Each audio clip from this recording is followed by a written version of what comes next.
شروع کرتا ہوں اللہ کے نام سے جو بڑا مہربان اور نہایت رحم کرنے والا ہے۔ حضرت ابو ہریرہ رضی اللہ عنہ نے بیان کیا کہ نبی کریم صلی اللہ علیہ وآلہ وسلم نے فرمایا، جو اللہ اور اس کے رسول پر ایمان لایا، نماز قائم کی، رمضان کے روزے رکھے تو اللہ پر حق ہے کہ اسے جنت میں داخل کرے، خواہ اس نے ہجرت کی ہو یا وہیں مقیم رہا ہو جہاں اس کی پیدائش ہوئی تھی۔ صحابہ نے کہا، یا رسول اللہ، کیا ہم اس کی اطلاع لوگوں کو نہ دے دیں؟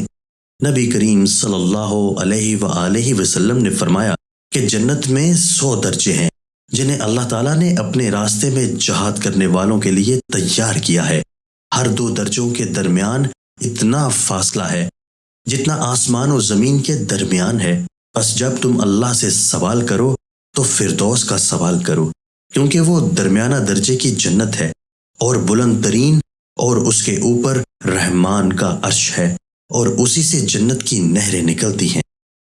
دوستو، اللہ تعالی ہمیں ان احادیث مبارکہ پر عمل کرنے اور اپنی زندگیوں کو سنوارنے کی توفیق عطا فرمائے۔